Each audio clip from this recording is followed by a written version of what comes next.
शहर में बहुत भगदड़ थी। लोग काम पे भाग रहे थे, उनके चेहरों पे चिंता साफ दिख रही थी। इसी भाग दौड़ में रीना रहती थी। वो एक बड़े से ऑफिस में काम करती थी, जैसे एक बड़ी मशीन का एक छोटा सा पुर्जा।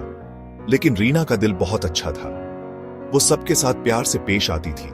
उसके कॉलीग्स अक्सर सोचते थे कि वो इतनी पॉजिटिव कैसे रहती है।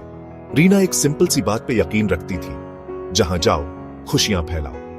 एक दिन ऑफिस में एक नई एम्प्लॉई आई। उसका नाम नेहा था।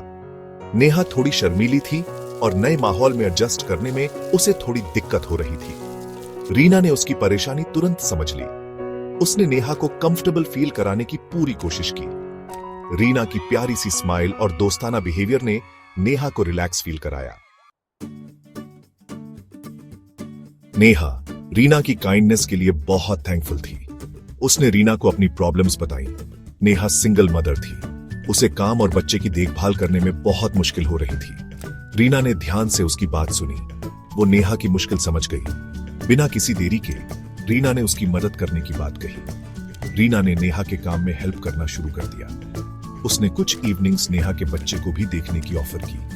नेहा रीना की जेनरोसिटी देखकर हैरान रह गई। उसने पहले कभी इतना सेल्फलेस इंसान नहीं देखा था। रीना का मानना था कि दूसरों की मदद करना कोई चॉइस नहीं, बल्कि हमारा ड्यूटी है। वीकेंड्स पे रीना एक लोकल एनजीओ में वॉलंटियर का काम करती थी। वो ऐसे एल्डरली लोगों के साथ टाइम स्पेंड करती थी जो अकेले रहते थे। रीना उन्हें कहानियां पढ़ के सुनाती थी, उनकी बातें सुनती थी और उनकी जिंदगी में खुशियां लाती थी। एक दिन रीना की एनजीओ में एक एल्डरली जेंटलमैन से मुलाकात हुई।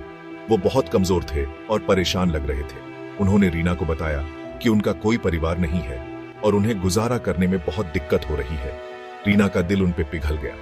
वो रेगुलरली उनसे मिलने लगी, उनके लिए ग्रोसरीज लाती और घर के कामों में उनकी मदद करती। रीना की दया की कोई सीमा नहीं थी।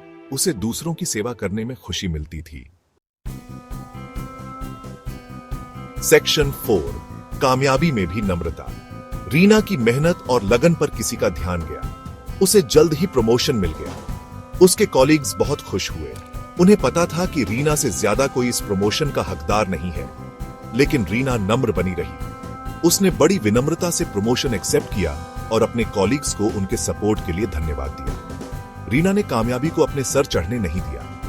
वो सबके साथ पहले जैसी ही काइंडनेस और रिस्पेक्ट से पेश आती रही। वो हमेशा जमीन से जुड़ी रही और नम्रता का महत्व हमेशा याद रखा। रीना का जीवन इस भागवत गीता श्लोक का सटीक उदाहरण है। अद्वेष्टा सर्वभूताना मैत्रः करुण एवच निर्ममो निरहंकारः समदुःख सुखः क्षमी। इस श्लोक का संदेश सच्चे भक्त का हृदय स्नेह, करुणा और संभाव से भरा होता है।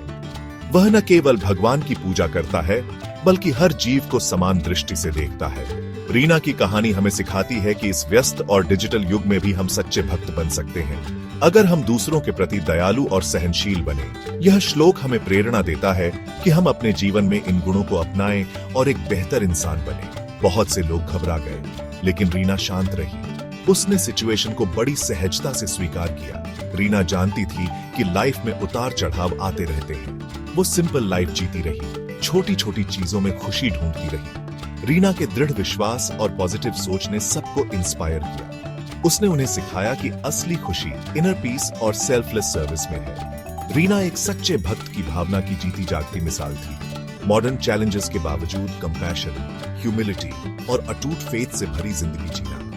उसने दिखाया कि सच्ची भक्ति रिचुअल से नहीं, बल्कि काइंडनेस और सेवा से भरी जिंदगी जीने से होती है।